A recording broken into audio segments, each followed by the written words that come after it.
The Senate chamber froze. The air crackled. Cameras whirred, pens stopped mid-scratch. A sudden hush swept through the room as Barron Trump leaned forward with a kind of smug grin that carried the weight of his family name. His words sliced the silence like a blade, a brazen jab aimed squarely at Jasmine Crockett, designed not just to dismiss her, but to humiliate her before the entire nation. For a heartbeat, no one breathed. Senators shifted uncomfortably in their chairs, glanced at one another, eyes wide. Somewhere in the back, a cough was quickly stifled, but it only made the silence heavier. The insult hung in the air, a venomous fog that seemed to suffocate the chamber. Crockett did not flinch. Her eyes fixed on him, steady and unblinking. As though she had heard this tone before on playgrounds, in courtrooms, in every corner, where arrogance tried to masquerade as strength. The contrast was striking, his voice brash and careless, hers quiet but unwavering, the kind of quiet that unsettles because it does not bend. Gasps rolled across the room. A reporter's jaw visibly dropped. One senator muttered beneath their breath, "Did he really just say that?" The moment carried with it the strange electricity of history in the making, the kind that makes people instinctively sit straighter, sensing they will remember where they were when it happened. For Barron, it was a display of inherited bravado, the echo of a dynasty that never questioned its right to sneer. For Jasmine, it was the latest test in a lifetime of standing tall against attempts to diminish her. The weight of the insult was heavy, but she bore it with a composure that made the silence even sharper. It's more cutting than any reply could have been. Viewers at home leaned closer to their screens. The clip was already being clipped, shared, whispered, across feeds. The Senate, a place usually marked by droning speeches and predictable rhetoric, suddenly felt like a theater stage. One young man had attempted to assert dominance. All eyes shifted toward the woman he tried to diminish. No one expected what happened next, because Crockett's response would flip the humiliation back onto Barron in a way that shook the entire chamber, setting off a storm that could not be contained within those walls. Asterisk. The silence in that chamber was not just about one insult. It was about everything that led to this collision. Barron Trump did not walk into the Senate room as a blank slate. He carried the aura of dynasty, unspoken entitlement carved from towers of glass and steel, inherited power stitched into his very name. To his supporters, he was the heir apparent, a living continuation of a brand that had dominated headlines for decades. To his critics, he was proof that privilege in America could still pass itself off as merit, that a name alone could demand deference without earning it. Across from him sat Jasmine Crockett, whose story could not have been more different. She carried no gilded surname, no empire behind her. Her rise was forged in grit and determination, sharpened in the courtroom, tested in the harsh spotlight of American politics. Where Barron embodied inherited advantage, Crockett embodied resilience and unwillingness to bow, even when the odds were stacked high. Their confrontation was never going to be just another political exchange. It was bound to be symbolic, whether they knew it or not. The session itself was already the focus of national attention. A high-profile hearing on corruption in government, accountability had drawn wall-to-wall coverage. Stakes were immense. Questions of influence, transparency, and whether America's leaders could be trusted to serve the people rather than themselves. Into this charged atmosphere walked a young man bearing his father's name and a congresswoman known for her sharp tongue and refusal to yield. The press had been buzzing for days, predicting fireworks. What they got was a detonation. From the moment Barron's voice cut through the chamber, the room ceased to be a space for policy. It became a stage for ideology, class, and culture. His jab was not just at Jasmine, it was at everything she represented. Working-class determination, minority pride, a voice that refused to be drowned out by inherited wealth. And her stillness, her unshaken calm, sent a message back just as loud. You cannot break what was built on struggle. The media outside could sense it instantly. Screens in newsrooms flickered as producers shouted to cut live to the chamber. Hashtags began to sprout like wildfire. Hashtag Barron vs. Crockett. Hashtag privilege vs. grit. Twitter timelines filled with disbelief, outrage, laughter, and curiosity. Clips of the moment looped endlessly, accompanied by captions like, "Did Barron Trump really just go there?" For many watching, it wasn't merely a Senate hearing. Anymore, it was a proxy war. A battle between old privilege and new defiance, between the comfort of dynasty and the fire of lived experience. It wasn't just about Barron and Jasmine. It was about what kind of story America wanted to tell. About itself. And yet the insult was only the beginning. Because what Barron intended as a humiliation was something Jasmine Crockett transformed into opportunity. Her silence was not surrender, it was calculation. She was waiting, steady as a coiled spring, ready to turn the sting of his words into a weapon sharper than anything he could have anticipated. This wasn't just a clash of words, it was a clash of worlds. And as millions leaned forward, wondering how Jasmine would respond, they had no idea the deeper insult would ignite something far larger than anyone in that room imagined. Barron Trump's presence in the Senate chamber was not an accident. For years, his name had floated in the American consciousness, whispered and speculated about, often with curiosity and sometimes with suspicion. As the youngest son of Donald Trump, Barron had grown up in a world few could imagine: gilded penthouses, private security details, and a media spotlight that hovered over him even in childhood. While most teenagers were learning to navigate high school hallways, Barron was navigating magazine covers, late-night jokes, constant comparisons to the towering figure of his father. From the outside, he appeared untouchable, shielded by walls of privilege and layers of wealth. He had never waited in a crowded clinic for a doctor's appointment, never worried if rent would be due at the end of the month, never sat at a table wondering if there would be enough food. These struggles, common to millions of Americans, were not part of his world. His was a life groomed for comfort, a life where the rules seemed to bend before him. And yet, that very insulation created a blind spot, a lack of understanding of what it meant to fight for dignity without a safety net as he grew older. Barron leaned into the aura of his father's bravado. He spoke with the same confidence, the same off-the-cuff sharpness that characterized Donald Trump's rallies. He had learned that a sharp tongue could command attention, that swagger could silence a room, and that confidence often mattered more than substance in the spectacle of politics. He embraced this style, but with one key difference. He had not yet been tested by real consequence. His father had weathered scandals, investigations, and political defeats. Barron, until this moment, had never truly faced scrutiny. The press, fascinated by his every move, often treated him as a symbol of the next generation of Trumpism. Articles speculated about his potential political future. Supporters of the dynasty hailed him as the continuation of the brand, a figure who would one day carry the torch forward. Critics, however, saw him as an emblem of everything wrong. With American politics power passed down like inheritance,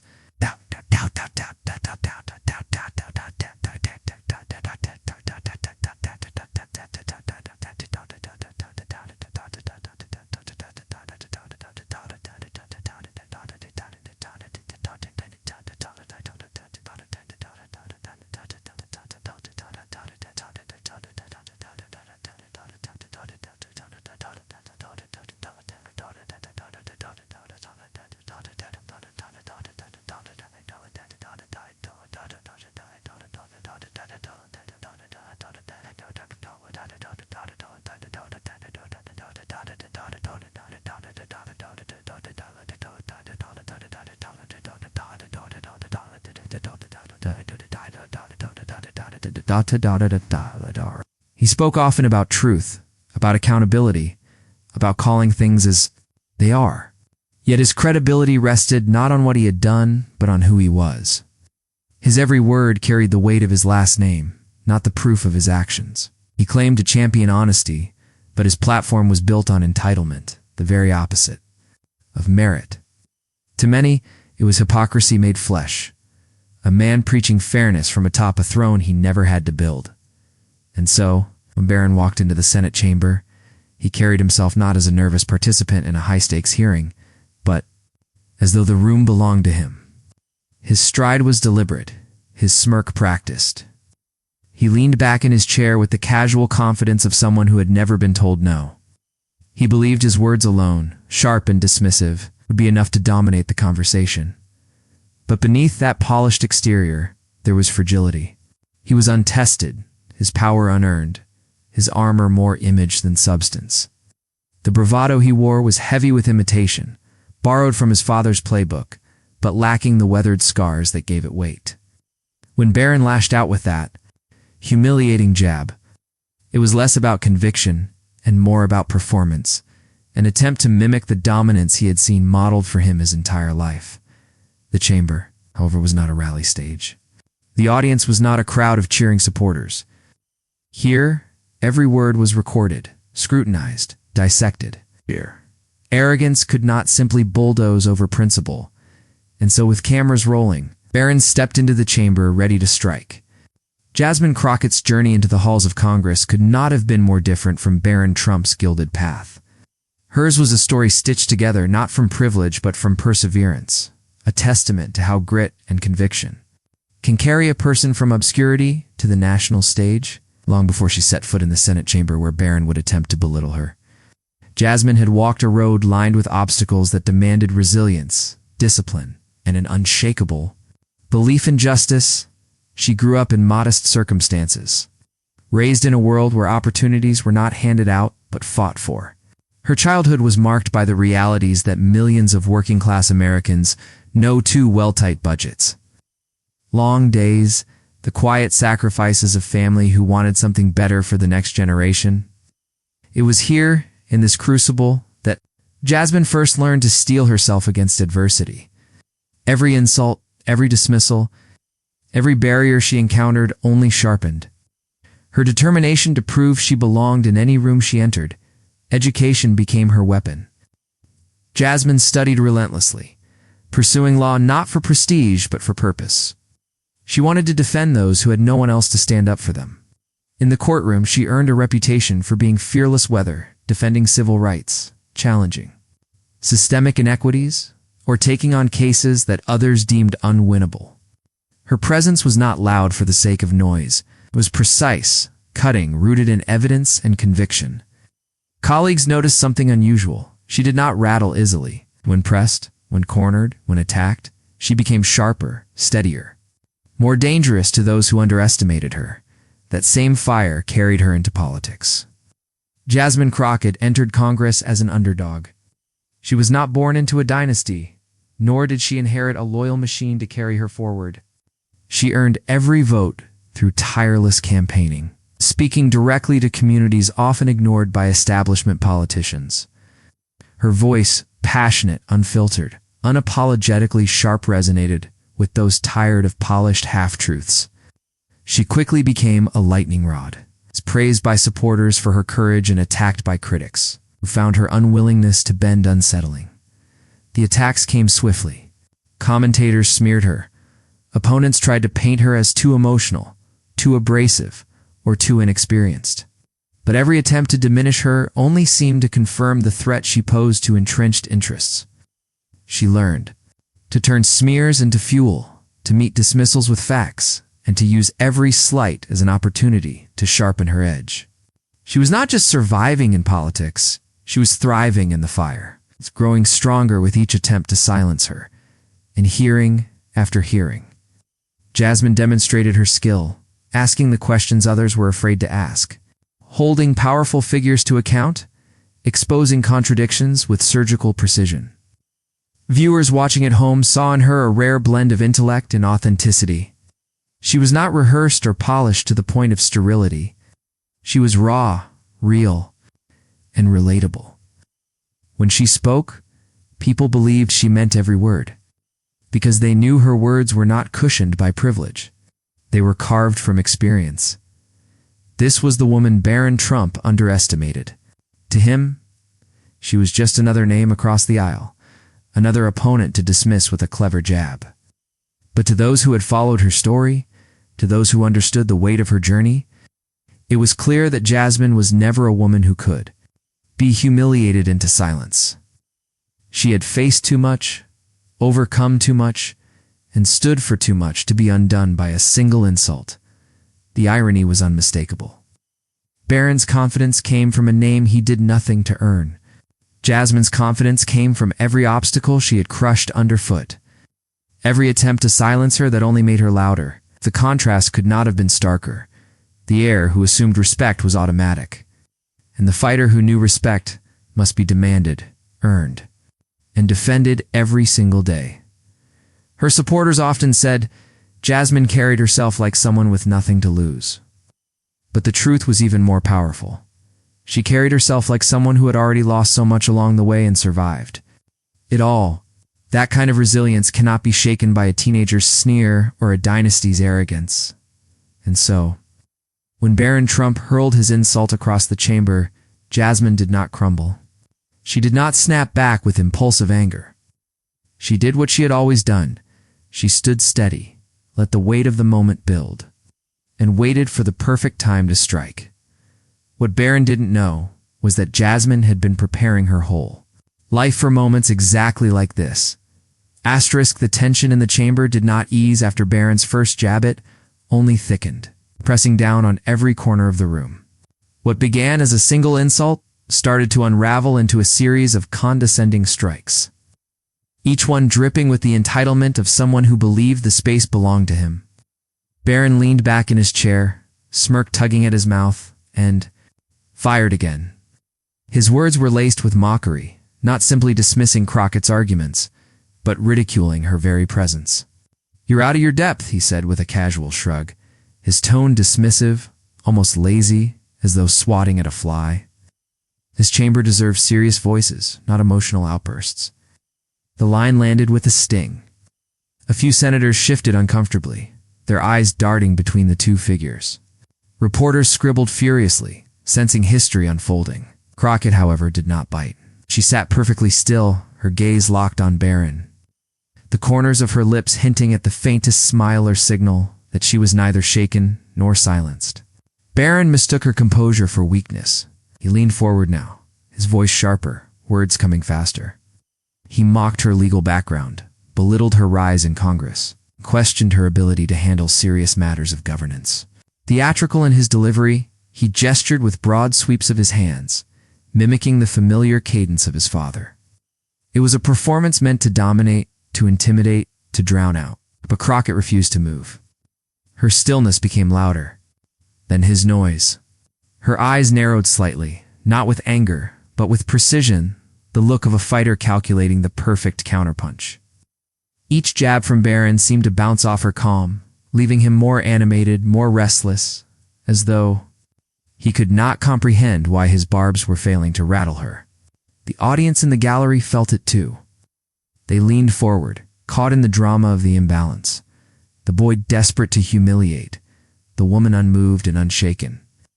It was a duel of energy, his frantic hearse controlled. The question on everyone's mind was simple: who would break first? Barron pushed harder. He raised his voice, interrupting, cutting across Crockett's attempts to speak, his arrogance swelling with each interruption. "You don't belong in this chamber," he finally spat, his words echoing against the marble walls. You're Nothing but a loud distraction. Gasps erupted from the audience. Even seasoned senators, hardened by years of bitter exchanges, stiffened at the brazenness. The chamber pulsed with the kind of silence that follows an unforgivable line, the kind that hangs heavy because everyone knows a boundary has been crossed.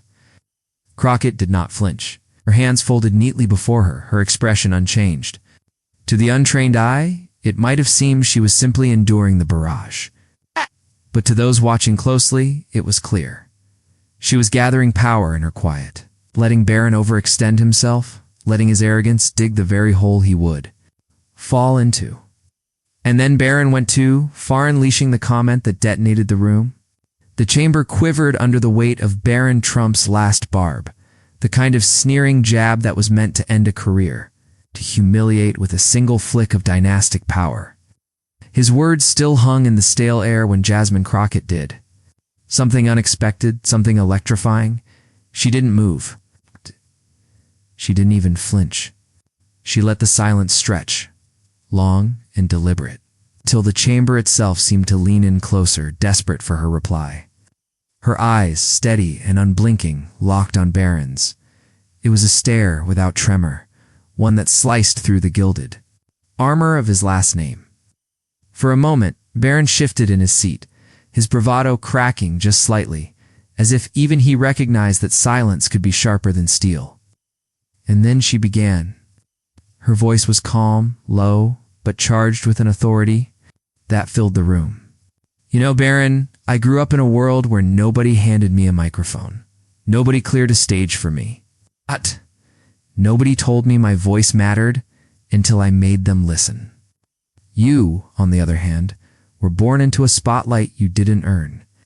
A ripple cut through the chamber, half gasp, half murmur. She had taken his name, the dynasty itself, and held it up to the light like evidence. You talk about truth. You claim you're here to protect the people. But what do you know of the people? What do you know of hunger, of rent overdue, of working 2 jobs just to keep the lights on?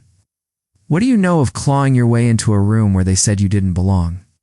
Her words grew sharper, but never rushed. She paced her sentences like a lawyer delivering closing arguments, each line another strike against his shield of privilege. Barron shifted again, this time visibly, the swagger slipping from his shoulders as the chamber's attention turned, magnetized to her. And let me remind you, she continued, when you were shielded behind towers of glass and gold, I was in courtrooms fighting for those who couldn't afford a lawyer.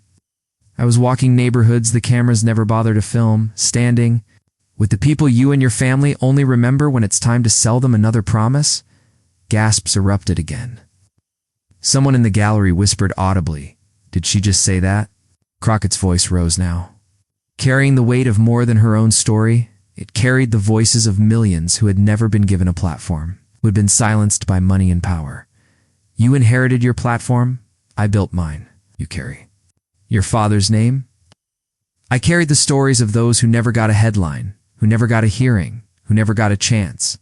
The words landed like hammer blows. Barron opened his mouth, but no words came. He reached for the smirk, for the cocky tilt of the head he had mastered, but it faltered.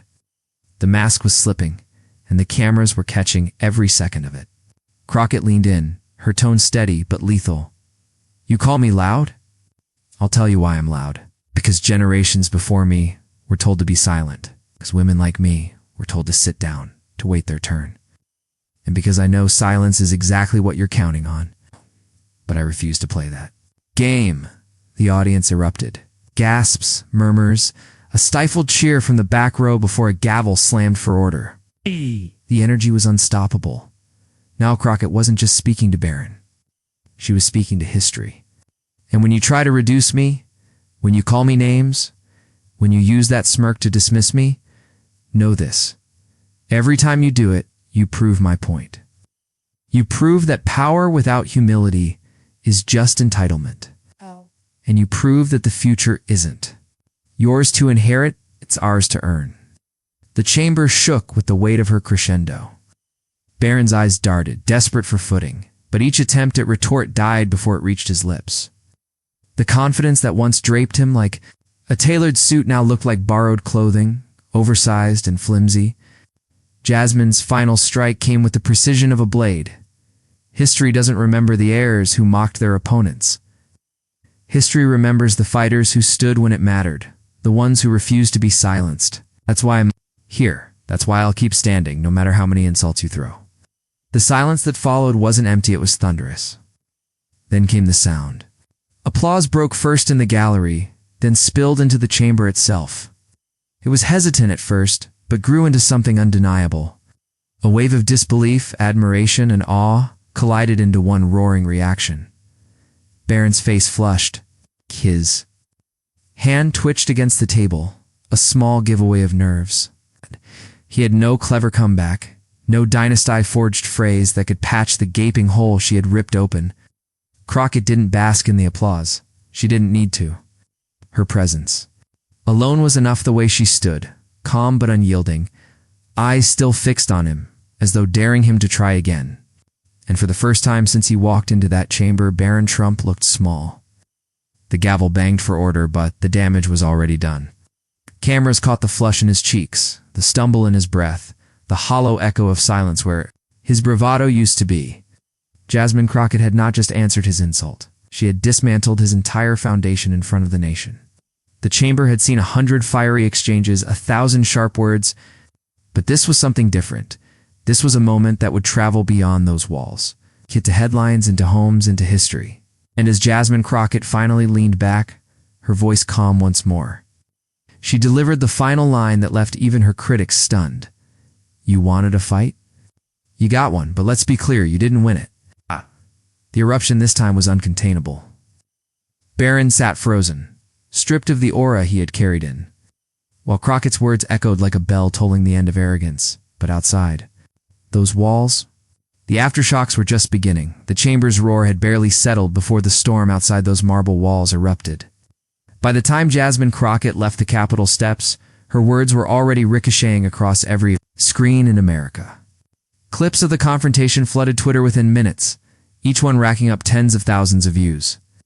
Hashtags like hashtag Crockett vs. Barron and hashtag Senate Showdown trended at the top, eclipsing the day's policy debates, eclipsing even the carefully choreographed headlines of the White House. The internet, as always, moved fast, and it moved in her favor.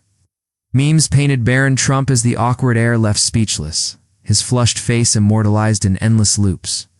Side-by-side edits showed him swaggering into the chamber against Crockett, walking out like a prize fighter leaving the ring.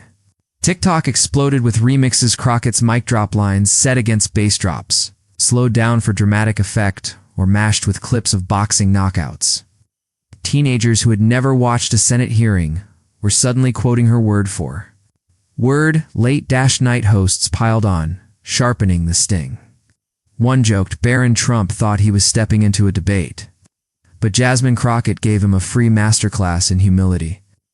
Another quipped, "We just witnessed the first time in history. A dynasty heir got grounded on live TV." The laughter was relentless. Beneath it was something deeper. An acknowledgement that the country had witnessed more than a viral soundbite. Cable news seized the clash and spun it for their tribes.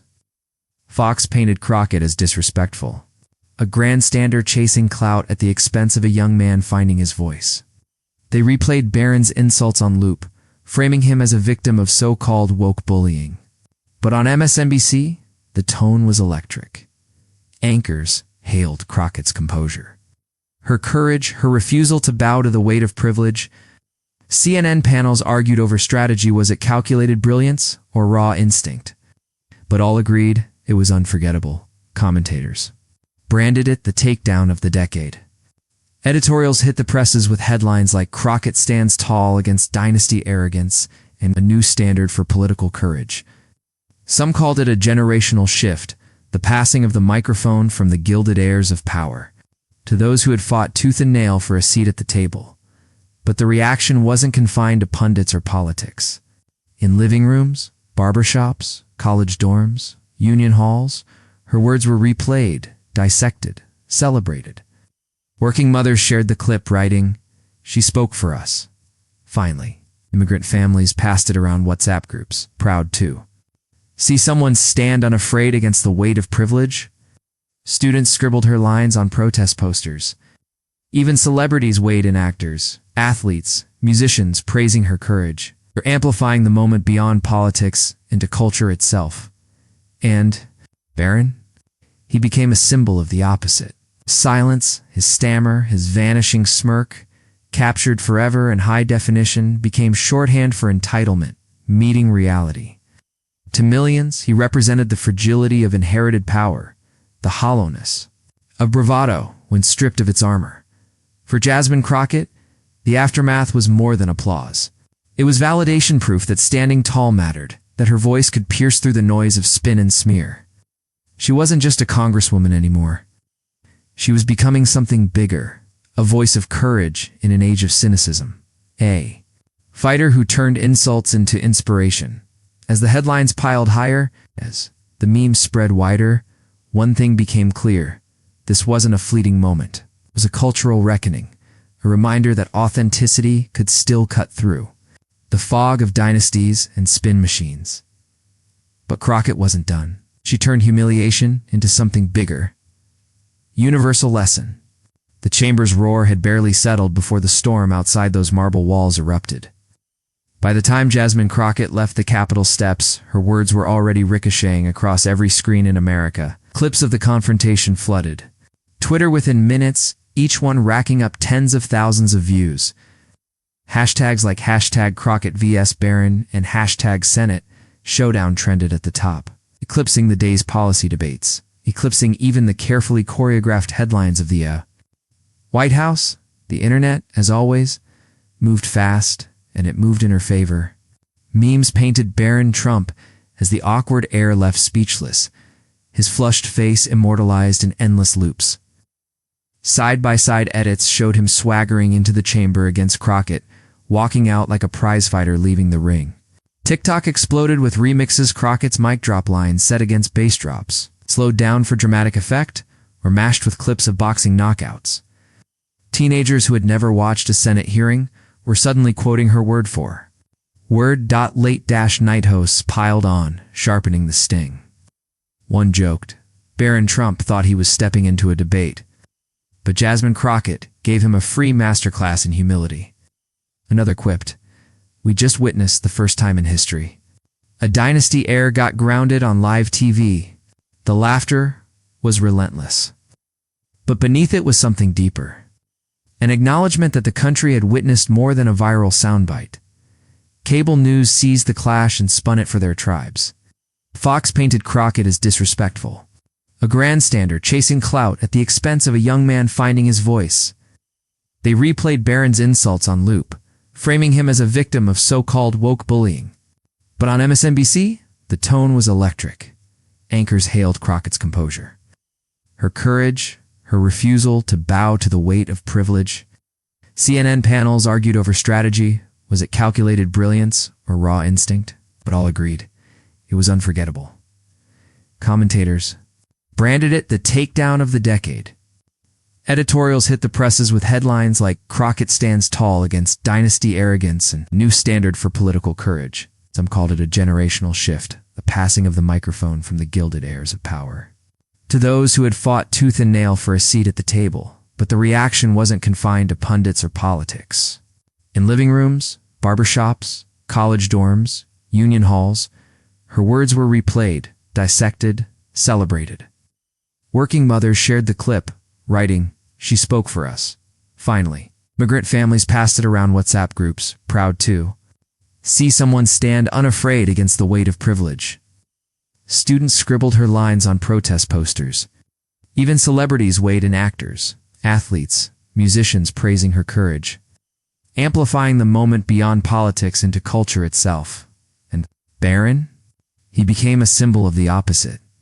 His silence, his stammer, his vanishing smirk, captured forever in high definition, became shorthand for entitlement, meeting reality. To millions, he represented the fragility of inherited power, the hollowness of bravado when stripped of its armor. For Jasmine Crockett, the aftermath was more than applause. It was validation proof that standing tall mattered, that her voice could pierce through the noise of spin and smear. She wasn't just a congresswoman anymore. She was becoming something bigger. A voice of courage in an age of cynicism, eh? A fighter who turned insults into inspiration. As the headlines piled higher, as the memes spread wider, one thing became clear. This wasn't a fleeting moment. It was a cultural reckoning, a reminder that authenticity could still cut through the fog of dynasties and spin machines. But Crockett wasn't done. She turned humiliation into something bigger. Universal lesson. Asterisk. Barron Trump may have walked into that Senate chamber thinking he could humiliate Jasmine Crockett, but what unfolded was the exact opposite. His attempt to shame her became the moment he was exposed, while she stood taller than ever. What was meant to be her undoing became her defining triumph. The title of this story tells the truth. Barron tried to humiliate Jasmine Crockett, but it backfired spectacularly, and in that reversal lies the lesson. Arrogance always crumbles when tested against dignity. Privilege always falters when measured against service.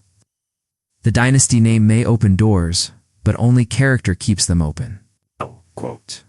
Reminded America that no insult, no matter how sharp, can cut down the steady truth of a life built on grit, resilience, and unwavering conviction. So if you believe that truth speaks louder than privilege, share this story. Let others see what happens when calm courage meets empty bravado. If you believe that dignity deserves the spotlight more than arrogance, hit subscribe. Stand with voices who won't be silenced, who refuse to bow to the weight of entitlement. Because this isn't just Jasmine Crockett's victory, it's a reminder of what's possible for all of us. That when faced with power that sneers, mocks, or belittles, we still have the chance to rise not with more noise, but with clarity, steadiness, and truth. And so, as the echoes of that Senate chamber fade, one truth rings louder than the rest. In America, justice doesn't bow to dynasty, it rises above it.